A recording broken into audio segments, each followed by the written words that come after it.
کبھی سوچا ہے کہ ہمیں ماضی کے بارے میں اتنا سب کچھ کیسے پتا ہے؟ جیسے اہرام مصر کس نے بنائے یا مغلیہ سلطنت کا عروج و زوال کیسے ہوا؟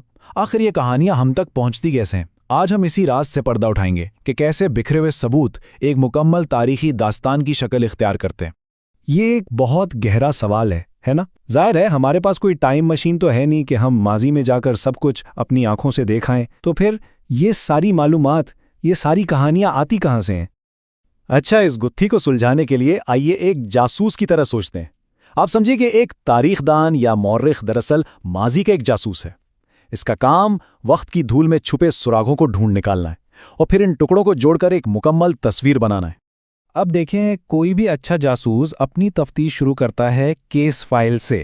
یہ وہ رپورٹس اور تجزیے ہوتے ہیں جو دوسرے ماہرین پہلے ہی تیار کر چکے ہوتے ہیں۔ تاریخ کی دنیا میں یہی کیس فائلز ہمارے ثانوی ذرائع یعنی سیکنڈری سورسز کہلاتے ہیں۔ چلیں دیکھتے ہیں کہ یہ ہیں کیا چیز۔ تو یہ ثانوی ذریعہ آخر ہے کیا؟ بہت سیدھے اور آسان لفظوں میں یہ کسی تاریخی واقعے پر کیا گیا تجزیہ یا تبصرہ ہے۔ اسے کسی ایسے ماہر نے لکھا ہے جو خود اس واقعے کے وقت وہاں موجود نہیں تھا، بلکہ اس نے بعد میں اس پر تحقیق کی ہے اور اپنی سمجھ کے مطابق اسے بیان کیا ہے۔ اس کی سب سے عام مثالیں ہیں ہماری اسکول کی تاریخ کی کتابیں جو ہم سب نے پڑھی ہیں، یا پھر ٹی وی پر چلنے والی تاریخی ڈاکیومنٹریز، کسی بادشاہ یا ملکہ کی سوانح عمری۔ یہ سب پہلے سے موجود معلومات کو اکٹھا کر کے ہمیں ایک منظم، آسان فہم کہانی سناتے ہیں۔ یہ ذرائع ہمیں کسی بھی معاملے کو سمجھنے کے لیے ایک مکمل پس منظر دیتے ہیں، جو کہ بہت ضروری ہے۔ لیکن ایک بات یاد رکھنے والی ہے، یہ بالکل ایک پولیس آفیسر کی رپورٹ کی طرح ہیں جو اس نے جائے وقوع کا دورہ کرنے کے بعد لکھی ہے۔ یہ اصل ثبوت نہیں، بلکہ ثبوت پر مبنی ایک تجزیہ ہے۔ چلیں جی، کیس فائلز تو پڑھ لیں، لیکن کوئی بھی ماہر جاسوس صرف دوسروں کی رپورٹس پر بھروسہ نہیں کرتا، ہے نا؟ وہ اٹھتا ہے اور سیدھا جاتا ہے ایویڈنس لاکر کی طرف، یعنی وہ جگہ جہاں اصل ثبوت رکھیں۔ تاریخ کی دنیا میں یہ ثبوتوں کا لاکر ہمارے ابتدائی ذرائع یا پرائمری سورسز ہیں۔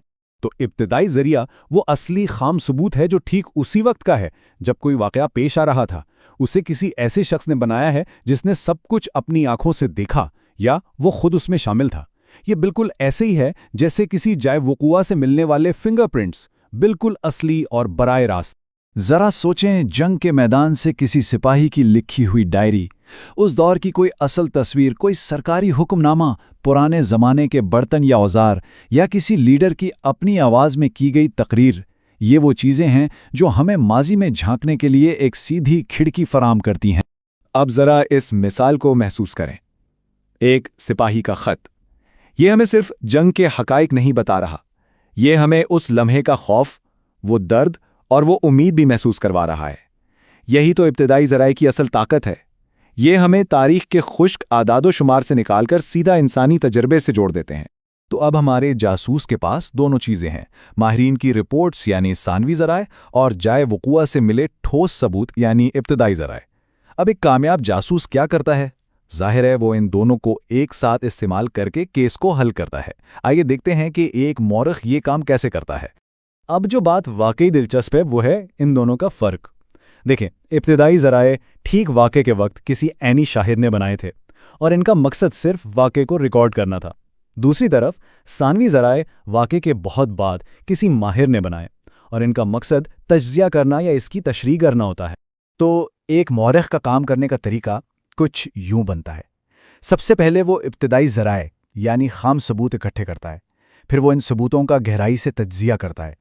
اس کے بعد وہ ثانوی ذرائع یعنی دوسرے ماہرین کی رپورٹ سے مدد لیتا ہے تاکہ ان ثبوتوں کو صحیح تناظر میں سمجھ سکے، اور آخر میں ان سب کو ملا کر وہ ماضی کی ایک مستند اور مکمل کہانی تیار کرتا ہے۔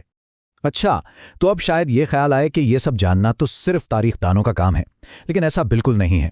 یہ جاسوسی والی مہارت آج کے دور میں ہم سب کے لیے پہلے سے کہیں زیادہ ضروری ہو گئی ہے۔ آئیے دیکھتے ہیں کیسے۔ آج ہم معلومات کے ایک سمندر میں جی رہے ہیں۔ ہر روز ہمیں خبریں، سوشل میڈیا پوسٹس اور نہ جانے کیا کیا کچھ ملتا ہے۔ ایسے میں یہ جاننا کہ کون سی معلومات براہ راست ہے اور کون سی کسی اور کا تجزیہ ایک بہت بڑی، بہت اہم صلاحیت ہے۔ تو سب سے اہم بات جو یاد رکھنی ہے وہ یہ ہے، جب بھی کوئی خبر پڑھیں یا کوئی پوسٹ دیکھیں، ایک لمحے کو رک کر خود سے صرف یہ ایک سوال پوچھیں، کیا یہ معلومات سیدھی جائے واقعہ سے آ رہی ہیں یا یہ کسی کی رپورٹ ہے جو وہ ہمیں سنا رہا ہے؟ یقین کریں یہ چھوٹا سا سوال سب کچھ بدل سکتا ہے۔ اور آخر میں ایک سوال سب کے لیے چھوڑ کر جا رہا ہوں۔ آج اس ڈیجیٹل دور میں ہم اور آپ مستقبل کے مورخین کے لیے کون سے ابتدائی ذرائع بنا رہے ہیں؟ ہماری ٹویٹس، ہماری انسٹاگرام سٹوریز، ہماری یوٹیوب ویڈیوز، آج سے 100 سال بعد یہ سب ہماری تاریخ کا خام ثبوت ہوں گی۔ اس پر ضرور سوچیے۔